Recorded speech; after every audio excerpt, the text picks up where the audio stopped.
На 100 метри од куќата на Беровскиот градоначалник Звонко Пекевски има приватна депонија која расте, а тој не ја гледа. Реагираат граѓани засегнати од состојбата. Од депонијата до куќата на градоначалникот има 100 метри. Градоначалникот секој сабајде мине по таа улица и оди на работа во собранието. И дали гледа, дали не гледа, не знам. Од депонијата до оградата на дворот на гимназијата има 50 метри.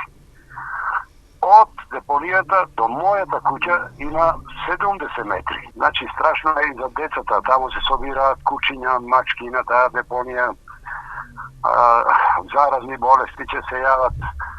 Грозно за гледање, да те е страх да погледнеш на таму вечерно време, поготово не знаеш каква е животиња ќе искочи таму. Јас видев една вечер видов јазовец изегна од ѓубрето од депонијата и ми го прекоси патот. Пешки бев тогаш.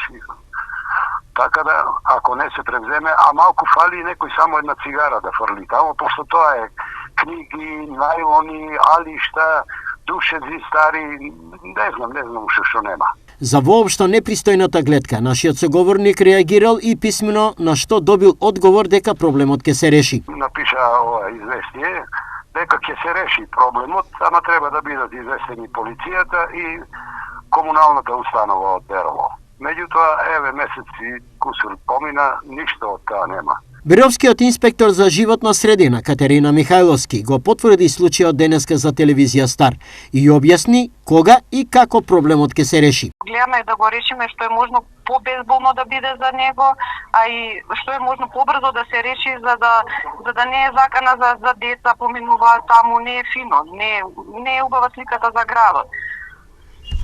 Али и временските услови и се живот заедно, сето како целина ни направи да се пролонгира. Планиравме месецов да се заврши, али верувам во првата половина на март ќе биде среда. Освен лошата комунална гледка, уште поважно е решавањето на проблемот со лицето кое живее во оваа куќа и со нарушено психичко здравје.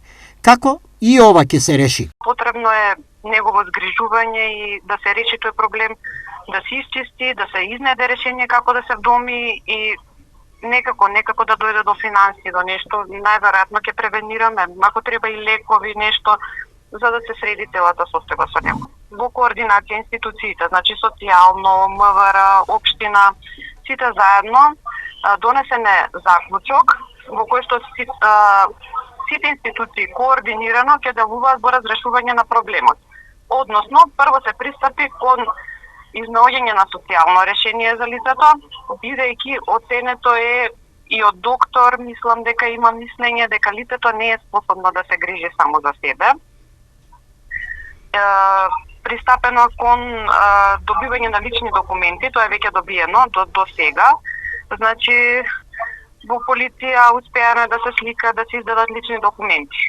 Имотот на кој што е собран отпадот бил во некаква собственост, меѓутоа не е направена пренамена по постоечките документи кај нас во општина.